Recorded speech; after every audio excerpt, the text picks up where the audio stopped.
Structural organisation इन animals. ये chapter में हम तीन मेन सब टॉपिक्स पढ़ेंगे। पहला है एनिमल टिश्यू, जिसको हम बहुत डिटेल में पढ़ने वाले हैं। दूसरा पढ़ेंगे हम फ्रॉग और तीसरा पढ़ेंगे हम कॉकरोच। जितने भी ऑर्गेनिजम्स पूरी दुनिया में प्रेजेंट है अभी भी, हमने उन सबको दो ग्रुप में डिवाइड कर दिया। उसमें कितने सेल्स प्रेजेंट है इस बेसिस पे, यूनिसेलुलर और मल्टी सेलुलर। यूनिसेलुलर उनको बोलते हैं जिसमें सिर्फ एक ही सेल प्रेजेंट है, वही एक ही सेल में सारे फंक्शंस हो रहे हैं।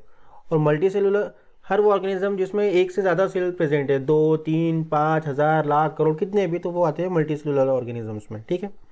अब यूनिसेलुलर जो ऑर्गेनिज्म है वो उनका सेल प्रोकारियोट है कि यूकारियोट है, उस बेसिस पे हमने उनको भी दो इसमें डिवाइड कर दिया। एक है मोनेरा और एक है प्रोटिस्टा। प्रोटिस्टा में मोनेरा में जो है ना वो प्रोकारियोट सेल है, जो ज़्यादा कॉम्प्लेक्स नहीं रहते, एकदम पुराने सेल है, वो सारे काम उसी में होते हैं, लेकिन सेल उतना डेवलप नहीं है। उसके एग्जाम्पल है बैक्टीरिया और ब्लू ग्रीन अलगी। जो प्रोटिस्टा है उसमें वो सेल ज़्यादा डेवलप है, तो वो उसको बोलते हैं यूकारियोट, और उसमें एग्जाम्पल है प्रोटिस्टा। जो मल्टीसेलुलर ऑर्गेनिजम्स हैं उसको हमने तीन ग्रुप में डिवाइड कर दिया, fungus, plants and animals. Fungus के ऊपर मैंने मोस्ट लिखा, क्यों?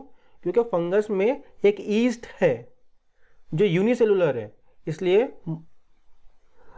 ईस्ट छोड़ के बाकी जितने फंगस है वो सारे मल्टीसेलुलर है। बस ईस्ट ही एक ऐसा है जो मल्टीसेलुलर, वो ईस्ट छोड़ के बाकी सारे जो है वो मल्टीसेलुलर है। और ये जो है दूसरा एग्जांपल प्लांट्स जो है मल्टीसेलुलर है, और एनिमल्स वो भी मल्टीसेलुलर है।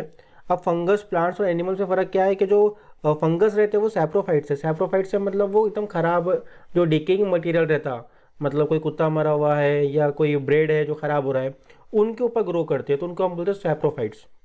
प्लांट्स को हम ऑटोट्रॉफ्स बोलते हैं क्योंकि वो खुद का खाना खुद बना सकते हैं फोटोसिंथेसिस की मदद से। और एनिमल्स को हम हेटेरोट्रॉफ्स बोलते हैं, जो अपने खाने के लिए किसी और पर निर्भर करते हैं। तो ये चैप्टर में हम एनिमल्स क्या है, मल्टी सेलुलर, यूकारियोटिक, हेटेरोट्रॉफ्स, इनके बारे में हम पढ़ेंगे। उनके बारे में हम उसका पढ़ेंगे स्ट्रक्चरल ऑर्गेनाइजेशन। स्ट्रक्चरल ऑर्गेनाइजेशन का मतलब होता है कि arrangement and organisation of the parts in an organism. एक ऑर्गेनिज्म है, उसमें जो पार्ट्स है उनका अरेंजमेंट कैसा है, उनका ऑर्गेनाइजेशन कैसा है, उसको हम बोलते हैं स्ट्रक्चरल ऑर्गेनाइजेशन।